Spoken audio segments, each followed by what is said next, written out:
Sir operation ఎలా జరిగింది? ఆపరేషన్‌కి దాదాపు 9 ప్రాంతాలకు మనం టార్గెట్ చేసాం. ఏ బేస్ నుంచి ఎక్కడ వెళ్ళాం? ఎలా చేసుకోవచ్చు అనేది ఒకసారి ఎక్స్‌ప్లెయిన్ చేయండి. చూడండి, మొత్తం ఇక్కడ ఇంకొక పేరు ఒకటి ఉంది, బావల్పూర్ అని. ఓకే. ఇది ఉంది చూసారా, బావల్పూర్.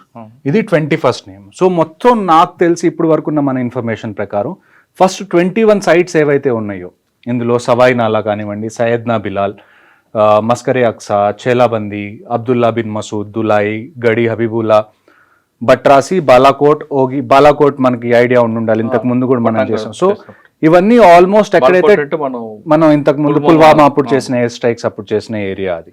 సో ఏవైతే మెయిన్గా ఎక్కడైతే టెర్రరిస్ట్ ఇన్ఫ్రాస్ట్రక్చర్ ఉందని మనకు తెలుసో అవన్నిటిని మనం ముందే మన దగ్గర ఉన్న ఇన్ఫర్మేషన్ ఇంటెలిజెన్స్ని బట్టి రఫ్గా ఒక 21 నేమ్స్ మనం షార్ట్ లిస్ట్ చేశారు ఇండియన్ గవర్నమెంట్. ఆ 21 నేమ్స్లో కూడా మళ్ళా ఏవైతే 9 ప్లేసెస్ ఉన్నాయో అవి లాస్ట్ డేకి నేను ఇందాక మీకు చెప్పినట్టు ఆల్మోస్ట్ ఒక 3-4 సెట్ ఆఫ్ ఆపరేషన్స్ అనేవి ఉంటాయి. అందులో లాస్ట్ 2 hours 1 hour ఎప్పుడైతే మిగిలి ఉంటుందో ఆ టైంలోనే లాస్ట్లో ఎక్కడైతే మనం ప్లాన్ చేసి అటాక్ చేయాలనుకుంటున్నాం ఆ పేర్లు బయటకు వస్తాయి. సార్ 21 షార్ట్ లిస్ట్ అయినాయి. అందులో మళ్ళీ షార్ట్ లిస్ట్ అయ్యి ఫైనల్ గా 21 అయితే ఉన్నాయి. ఇప్పుడు మనకి 21 అయితే ఐడెంటిఫైడ్ మనం కొట్టాం. ఈ 21 కొట్టాలని ముందు అనుకున్నారా లేదా అన్నది మనకి తెలియదు. కానీ లాస్ట్ లో మటుకు ఏమైంది అంటే ఇందులో 9 ఏవైతే హై లెవెల్ టార్గెట్స్ ఉన్నాయో ఆ టార్గెట్స్ ని ఖచ్చితంగా మనం డిస్ట్రాయ్ చేయాలని చెప్పి 21లో నుంచి 9 అయితే వాళ్ళు సెలెక్ట్ చేసుకొని దానిలో ఫైర్ చేశారు. సో ఈ 21st నేమ్ ఏంటంటే బావల్పూర్. ఈ బావల్పూర్ మీరు చూసుకుంటే చూడండి ఎంత దూరం ఉందో ఇక్కడ నుంచి. ఇక్కడ అమృత్సర్ మనం అనుకుంటే బావల్పూర్ ఇంకా కింద ఉంటుంది. సో ఆల్మోస్ట్ చాలా లోపల మనం ఆ 9 ఏవైతే ఉన్నాయో ఇదిగోండి ఈ 9 మనం అర్థం చేసుకుంటే మనకి క్లియర్గా అర్థం అవుతాయి. ఇందులో చూసుకుంటే మనకి 9 సైట్స్ మెయిన్ ఇంపార్టెంట్. అందులో ఇది వచ్చేసి మనకి జైషే మొహమ్మద్, లష్కరే తైబా, జైషే మొహమ్మద్, హిజ్బుల్ ముజాహిదీన్, లష్కరే తైబా, జైషే మొహమ్మద్, హిజ్బుల్ ముజాహిదీన్, లష్కరే తైబా, జైషే మొహమ్మద్. సో మేజర్గా చూసుకుంటే ఈ 3 మనకున్న అతిపెద్ద థ్రెట్స్. ఆ టీఆర్ఎఫ్ అన్నది ఏదైతే ఉందో ది రెసిస్టెన్స్ ఫ్రంట్ అన్నది వాళ్ళు అది కూడా ఈ ఎల్ఈటీ జైషే మొహమ్మద్ అంటే లష్కరే తైబా జైషే మొహమ్మద్ ప్రాక్సీ అంటే ఒక బినామీ కంపెనీ లాగా మనం అనుకోవచ్చు. మెయిన్ అయితే ఈ 2 ఇప్పుడైతే బాగా యాక్టివ్గా ఉన్న టెర్రరిస్ట్ ఆర్గనైజేషన్స్ వ్యాలీలో ఒకటి ఎల్ఈటీ, ఒకటి జైషే మొహమ్మద్, లష్కరే తైబా. ఇప్పుడు ఈ 9 టార్గెట్స్ ఏవైతే ఉన్నాయో ఈ 9 టార్గెట్స్ని మనం 3 విధాలుగా అర్థం చేసుకుంటే మనకి క్లియర్గా ఆపరేషన్ అర్థం అవుతుంది. ఈ 1 అనేది ఏది? ఈ 1 అనేది మనం చూసుకుంటే మర్కజ్ సుభానల్లా, బావల్పూర్, జైషే మొహమ్మద్. సో మీరు ఒకసారి చూడండి, జమ్మూ అండ్ కాశ్మీర్ ఇక్కడ ఉంది. ఇక్కడ సమ్వేర్ అరౌండ్ మనం ఆల్మోస్ట్ ఇది రాజస్థాన్ అనుకుంటే ఇది పంజాబ్, ఇది పంజాబ్ రాజస్థాన్ మధ్యలో బార్డర్ అనుకుందాం. సో ఈ బావల్పూర్ అనేది ఏదైతే ఉందో అది ఆల్మోస్ట్ ఇండియన్, ఇదంతా మనకి ఇంటర్నేషనల్ బౌండరీ. ఇదంతా ఏదైతే ఉందో ఇది పిఓకే, ఇది Kashmir, Jammu and Kashmir. Okay, so ఇలాగ అనుకోవచ్చు. సో ఇవైతే ఏమున్నాయో ఈ మధ్యలో ఉన్న టార్గెట్స్ ఏవైతే ఉన్నాయో ఈ 3, 4, 6, 8 లాంటి టార్గెట్స్ ఏవైతే ఉన్నాయో వీటిని మనం పిఓకేలో ఏవైతే టెర్రరిస్ట్ లాంచ్ ప్యాడ్స్ ఉన్నాయో అవి అనుకోవచ్చు. ఈ 9, 7, 5, 2 and 1 ఇవేవైతే ఉన్నాయో ఇవన్నీ పాకిస్తాన్ లోపల ఉన్న టెర్రరిస్ట్ క్యాంప్స్. అంటే అన్నిటికన్నా మెయిన్ ఇంపార్టెంట్ ఈ 2 అండి. ఫస్ట్ది ఏంటంటే బావల్పూర్, సెకండ్ది ఏంటంటే మురిద్కే. ఈ రెండిట్లో ఏంటి అంటే ఫస్ట్ మనం దీని గురించి మాట్లాడుకుందాం. బావల్పూర్ మౌలానా మసూద్ అజర్ ఎవరైతే మన జైషే మొహమ్మద్కి ఎవరైతే హెడ్ ఉన్నాడో అతనిది ఇక్కడ ఒక మర్కజ్ ఉంది. అక్కడ చాలా మంది ట్రైన్ అవుతారు. ఇన్ఫ్యాక్ట్ ఎవరైతే మన 26/11లో కసబ్ దొరికినా, డేవిడ్ హెడ్లీ దొరికినా వాళ్ళు కూడా ఈ 2 ఏరియాస్లో ట్రైన్ అయ్యి వచ్చిన వాళ్ళు.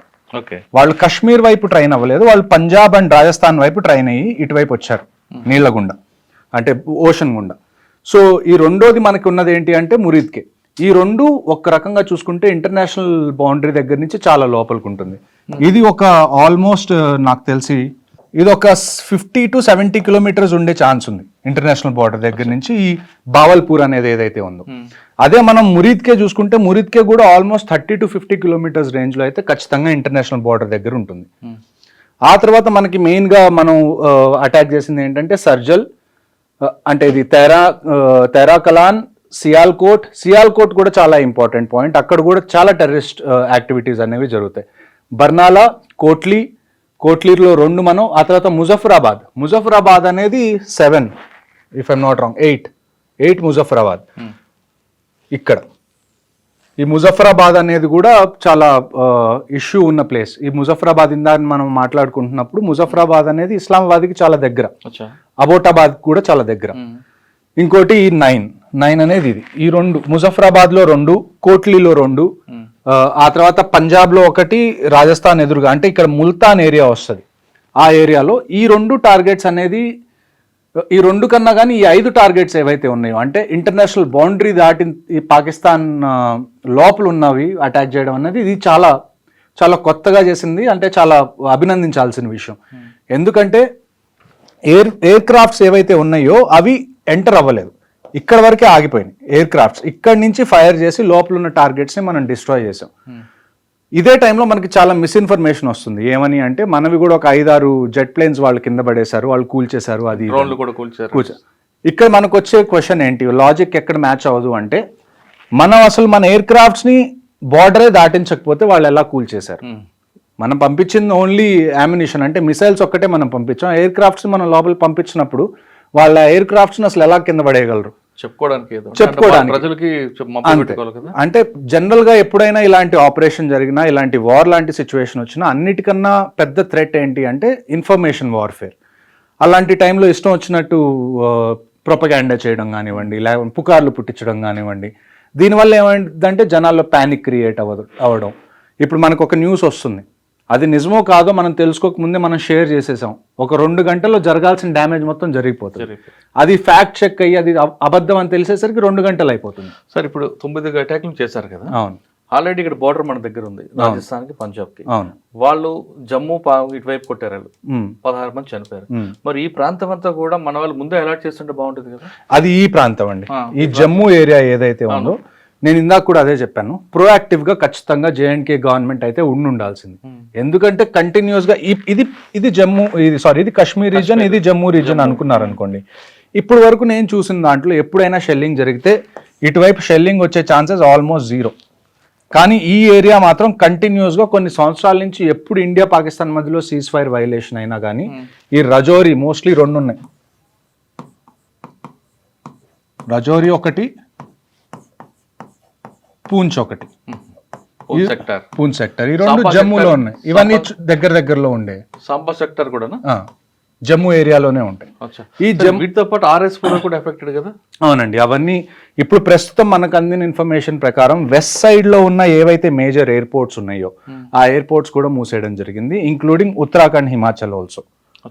సో ప్రస్తుతం ఇంకొక విషయం ఇవాళ ఉదయం తెలిసింది ఏంటి అంటే, ఇక్కడ లాహోర్ ఉంటుంది, ఇది ఐ థింక్ లాహోర్, ఇది లాహోర్ లో కూడా ఎయిర్పోర్ట్ మీద 3 బ్లాస్ట్లు జరిగినాయి. అది ఇండియా చేసిందా లేకపోతే డ్రోన్ ఇండియా వదిలిపెడితే డ్రోన్ వెళ్ళి అక్కడ పడి చేసిందా అన్నది ఇంకా బయటికి రాని విషయం. కానీ ఇవాళ ఉదయం కూడా 3 బ్లాస్ట్లు అయితే లాహోర్ ఎయిర్పోర్ట్ లో జరిగినాయి, ఎయిర్పోర్ట్ ఆ చుట్టుపక్కల. సార్ ఎక్కువ థ్రెట్ మనకి ఇటువైపు కనిపిస్తుంటది. చూడండి, వార్ ఒకవేళ మీరు టెర్రరిజం ఆపరేషన్స్ చూసుకున్నారనుకోండి, ఈ ఏరియా మనకి థ్రెట్ ఎక్కువ. కొద్దిగా మనం చూసుకుంటే పఠాన్ కోట్ ఏదైతే పంజాబ్ బార్డర్ విలేజెస్ ఉన్నాయో ఇక్కడ కొద్దిగా థ్రెట్ ఉంది తప్ప మిగతాది ఐ డోంట్ థింక్ బార్డర్స్ దగ్గర అయితే కంప్లీట్ వార్ అవుతుంది తప్ప థ్రెట్ లాంటివి చిన్నవేవి ఇక్కడైతే అయ్యే ఛాన్సెస్ తక్కువ. ఎందుకంటారు?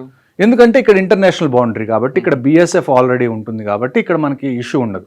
ఇక్కడ మనకున్నది LC కాబట్టి LC ఒక ఖచ్చితమైన రేఖ అని మనం పరిగణించాం దాన్ని. ఇంటర్నేషనల్ బౌండరీకి ఒక శాంక్టిటీ ఉంటుంది, కానీ LCకి ఒక శాంక్టిటీ ఉండాల్సిన అవసరం లేదు. సో అందుకని ఇక్కడ మనకు అటాక్స్ ఎక్కువ జరుగుతాయి కంపారిటివ్లీ ఇక్కడ జరిగింది దానికన్నా. సార్ ఇప్పుడు మీరు చెప్తున్నట్లుగా ఈ రోజు కూడా 2 జరిగాయి అంటున్నారు లాహోర్ మీద. దీనికి రిటాలియేషన్ గా వాళ్ళు ఏం చేసే అవకాశం ఎక్కడ ఉండొచ్చు? చూడండి, నా అంచనా ప్రకారం అయితే ఈ ఇంటర్నేషనల్ బౌండరీ ఏదైతే ఉందో దీన్ని వాళ్ళు కదిలించరు.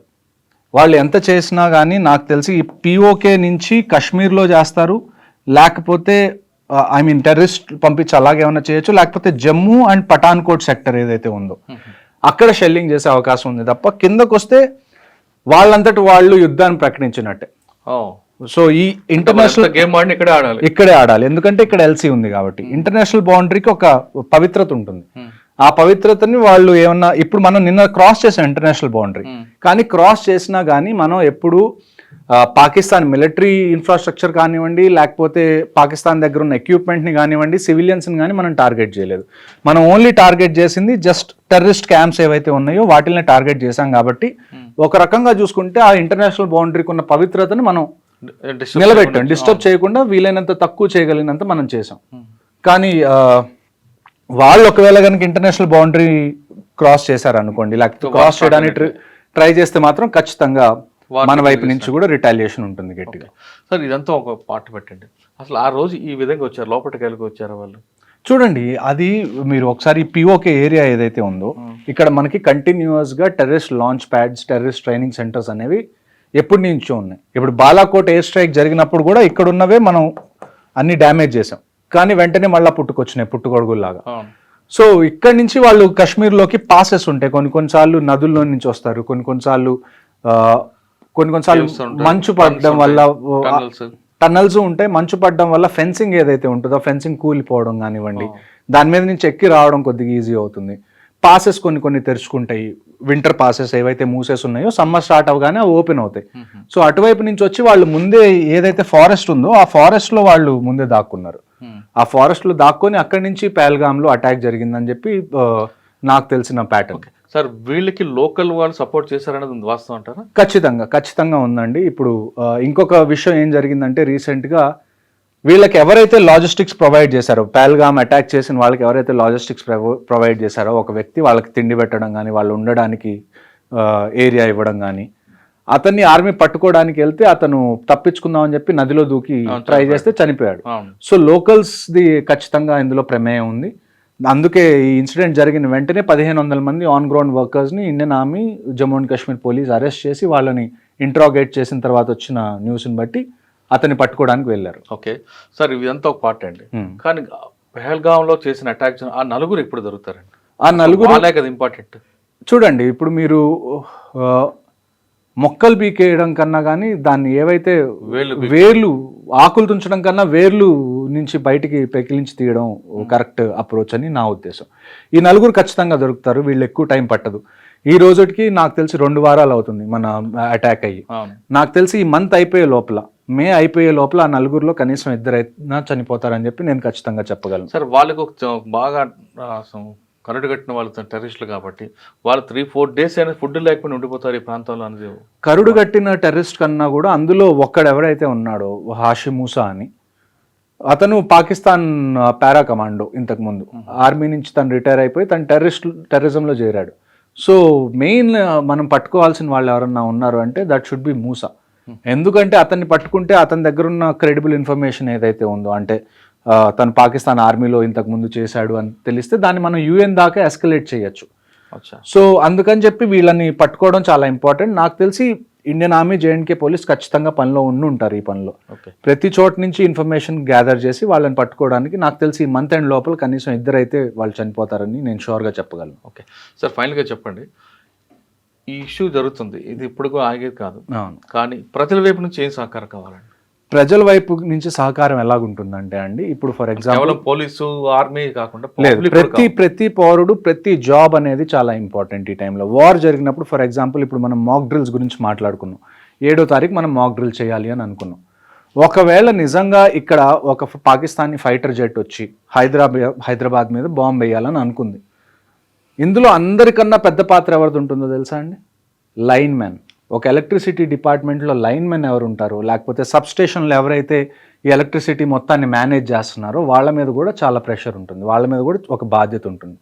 ఒకవేళ ఎయిర్ ఫోర్స్ ఫైటర్ జెట్స్ వస్తున్నాయి అనుకోండి, మొత్తం బ్లాక్అవుట్ చేయాలి, అంటే లైట్స్ ఏమీ కనపడకూడదు. మీకు మాక్ డ్రిల్లో రీసెంట్గా మీరు చూసుంటారు, లైట్స్ అన్ని ఆపుకొని ఇంట్లోనే ఉండాలి అని.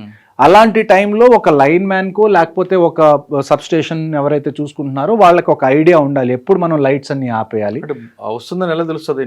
అది గవర్నమెంట్ నుంచి వీళ్ళకి ఇన్ఫర్మేషన్ వస్తుంది, పోలీస్ నుంచి ఇన్ఫర్మేషన్ వస్తుంది. సో ప్రతి మనిషి వాళ్ళ పనులు ఏవైతే, ఇప్పుడు కొన్ని లైన్స్ అంటాం మనం, లైన్ ఆఫ్ కమ్యూనికేషన్ అంటాం. లైన్ ఆఫ్ కమ్యూనికేషన్లో మనకి ఏమొస్తాయి? రోడ్స్ వస్తాయి, రైల్వే ట్రాక్స్ వస్తాయి, ఎలక్ట్రిసిటీ వైర్స్ వస్తాయి, ఫోన్ వైర్స్ వస్తాయి, ఆ తర్వాత మనకి గ్యాస్ కానీ లేకపోతే ఆయిల్ పైప్ లైన్స్ ఉంటాయి, అవి వస్తాయి. ఆ తర్వాత మనందరం ఇంటర్నెట్ వాడుతున్నాం, ఆప్టికల్ ఫైబర్ కేబుల్ వేసి ఉంటుంది గ్రౌండ్ లోపల. ఇవన్నీ చాలా ఇంపార్టెంట్. సో వీటిల్లో ఏది డ్యామేజ్ అయినా కానీ అవి రిపేర్ అయిపోయే లోపల లేకపోతే వాటిని మళ్ళీ కొత్తది ఇన్స్టాల్ చేయడానికి చాలా టైం పడుతుంది. సో ఎవరైతే గ్రౌండ్ మీద ఉంటున్నారో ఈ వైటల్ ఏవైతే ఉన్నాయో, రోడ్స్ కానివ్వండి, రైల్వేస్ కానివ్వండి, లేకపోతే ఎలక్ట్రిసిటీ వైర్స్ కానివ్వండి, పైప్ లైన్స్ కానివ్వండి, వాటర్ సప్లై కానివ్వండి, ఇలాంటివన్నీ ఏమి డ్యామేజ్ అవ్వకుండా, ఒకవేళ డ్యామేజ్ అవుతున్నా ఎవరన్నా చేస్తున్నా దాన్ని వెంటనే అధికారుల దృష్టికి తీసుకెళ్లడం ప్రతి సివిలియన్ చేయాల్సిన పని. ఇందులోనే ఇంకొక గొప్ప విషయం వచ్చేది ఏంటి అంటే ఎన్సీసీ కెడెట్స్. మన దగ్గరున్న యూత్లో అందరికన్నా most discipline and trained force ఏదన్నా ఉంది అంటే అది national cadet core.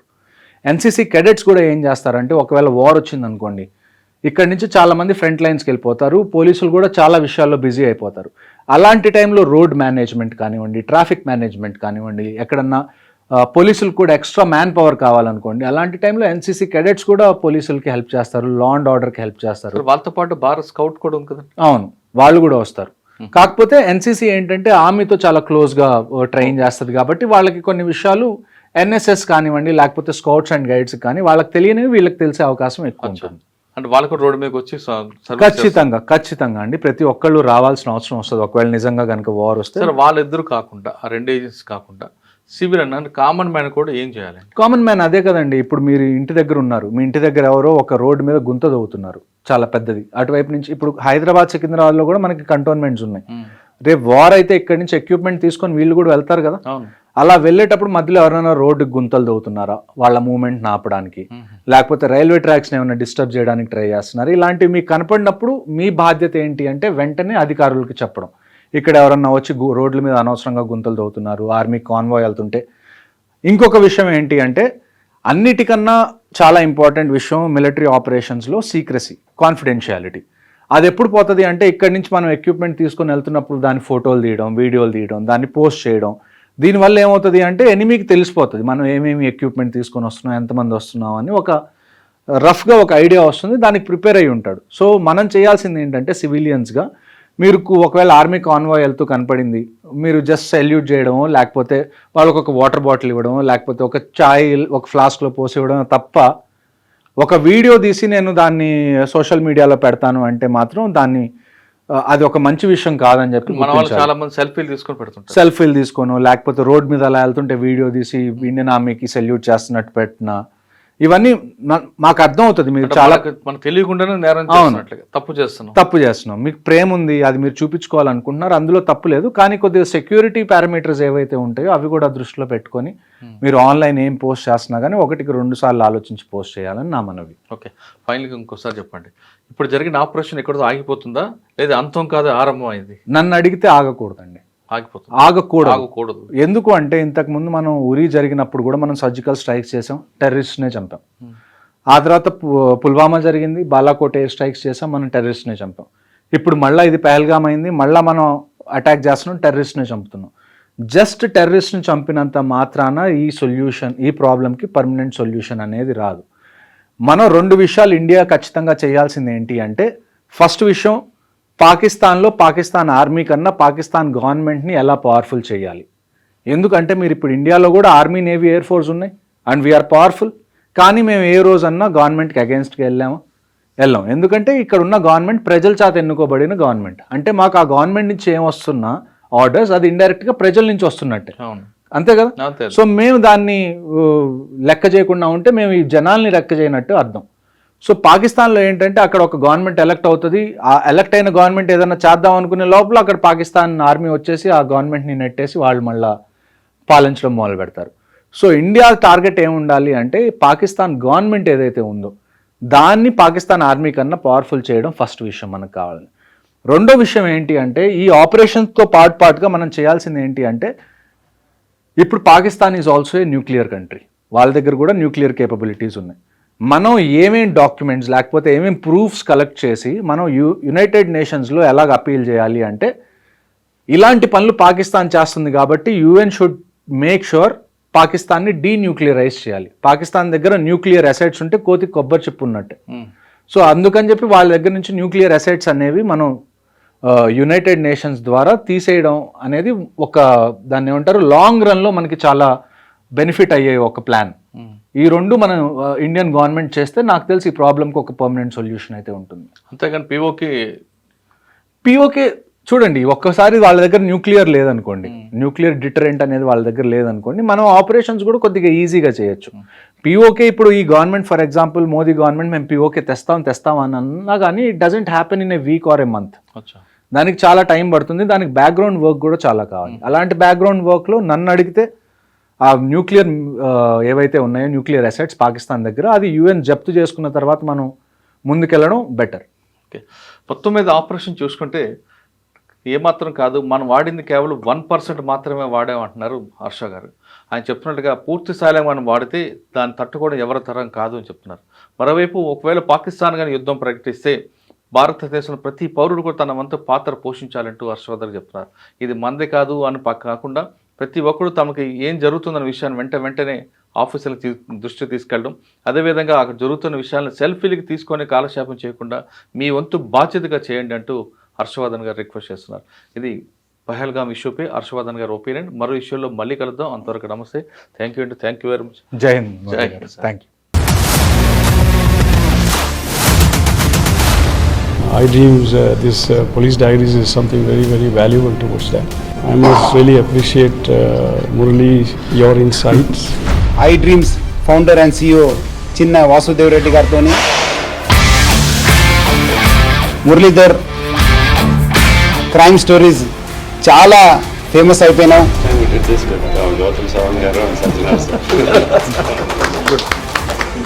Well done. Congratulate him for doing so well. And I congratulate him, his boss also. For doing so well.